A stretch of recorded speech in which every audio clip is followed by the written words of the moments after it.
Yes, bana, kama nilivyokuambia nipo na mchambuzi Charles, bado tunaendelea kuzungumza naye. Je, mchezo ameutazamaje dakika 90 kwa Young Africans dhidi ya Mashujaa? Charles, bana, nataka uniambie Young Africans ina maana waliwawini sehemu gani Mashujaa FC?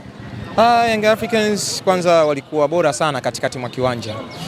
Unaona Mashujaa walianza na viungo wawili ambao wana asili ya kuzuia, Samuel Jackson Onditi pamoja na Yusuf Wilwenge Dunia, but umeona the way ambavyo Mohamed Damaro Kamara katikati akiwa na dominate pamoja na kina Maxim pia Nzengeli pamoja na kina Pacome Zouzoua, unaona pamoja na Duke Abuya, the way unaona wanavyokonka ile midfield, wanatawala midfield, wako comfortable, unaona wanasogea paka kwenye box la mpinzani. So ukiangalia kwa asilimia kubwa Young Africans katikati mwa kiwanja waliweza kupakamata zaidi. Kwa hiyo katikati mwa kiwanja kwa asilimia kubwa huwa ndo panatoa au panaweka mtazamo chanya. Sehemu nyeti kabisa. Sehemu nyeti kabisa ambayo yani, na ukiwa na sehemu nzuri ya katikati pamoja na ulinzi, yani wewe ndo unaamua sasa timu yako kuelekea mbele ichezeje. Kwa hiyo walichokuwa wanafanya ni kuwapa uhuru zaidi wakina Dube, wakina Depu, wakina Pacome in order kwenda kuwashambulia zaidi Mashujaa.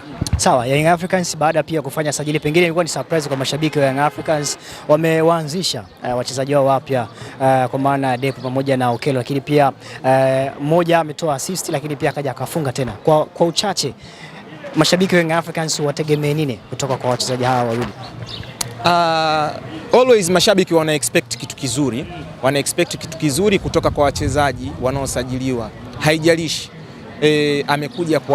amekuja kwa uzito gani, tuseme labda kwa kuzungumzwa sana au kwa kimya kimya, lakini ili mradi amesajiliwa kwenye taasisi ya timu fulani, mashabiki always wana expect kitu kikubwa, kwa sababu wanajua amekuja kwa ajili ya kuipigania nembo ya timu husika. Kwa hiyo mashabiki always lazima wawe na kitu kikubwa.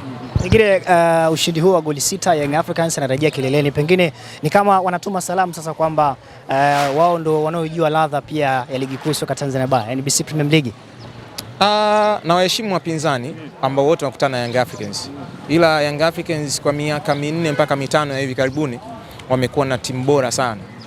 Na wamekuwa wakiwaogopesha sana wapinzani wao kutokana na the way ambavyo wanapopata ushindi wa mabao mengi. Kwa hiyo wanachokifanya Young Africans ni mwendelezo wa msimu uliopita. Kuna baadhi ya mechi walishinda magoli mengi. Kumbuka Mashujaa msimu uliopita kwa mechi zote mbili alifunga magoli 8.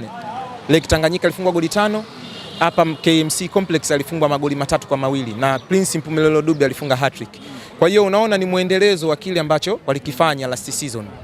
Paka sasa hivi msimu huu wanazidi kujipata chini ya Pedro Goncalves. Ile pia ni salamu zingine pia wapinzani wao CAF Champions League Al Ahly pia. Unaweza kusema ni salamu, lakini ni mchezo ambao ni mgumu. Nisiwe muongo na wala nisiwe mnafiki. Young Africans wana kazi kubwa sana. Wamemaliza kazi kubwa ambayo ni kucheza domestic competition, I mean NBC Premier League. Sasa wanakwenda kwenye mchezo ambao unakwenda kuhamua ile hatma, naweza nikasema hatma ambayo labda wao wanaweza wakawafunga National Ahli endapo ikitokea nafasi au zikitokea nafasi za kuzibadilisha kuwa magoli, au labda wanaenda kutafuta walau alama moja mjini Alexandria, au labda wanaenda kupoteza ule mchezo. Lakini hakuna timu ambayo inayokwenda kiwanjani inasema kwamba ninakwenda kufungwa. Mpira always ni dakika 90. Kwa hiki walichokifanya leo Young Africans, National Ahli wanaona na timu zingine ambazo zinacheza nao kwenye ligi ya mabingwa wanaona, ambao wako kwenye kundi moja na ambao hapo kwenye kundi moja. Kwa hiyo Young Africans anajaribu kutengeneza ile fear factor kwa mpinzani kwamba hata mimi mwenyewe vile vile ninaweza nikafanya vizuri zaidi. Na ikumbukwe Young Africans hajamfunga National Ahli tangu mwaka 2014. Wamekuwa wakipata sare na kupoteza kwa mara nyingi sana. Kupoteza na kupata sare. Mara mwisho Nadir Harub Ali Kanavalo ndo anafunga goli. Kwa hiyo sasa kitu ambacho cha tofauti ninachohitaji kwenda kukiona sio salamu kama ulichokuwa unaniuliza. Young Africans wanaenda kutuonyesha kitu gani cha utofauti chini ya mwalimu Pedro Goncalves. Hiko ndo kitu ambacho ninachoenda kukiona. Lakini pia mbali na kitu cha utofauti, mabadiliko pia ya maingizo mapya.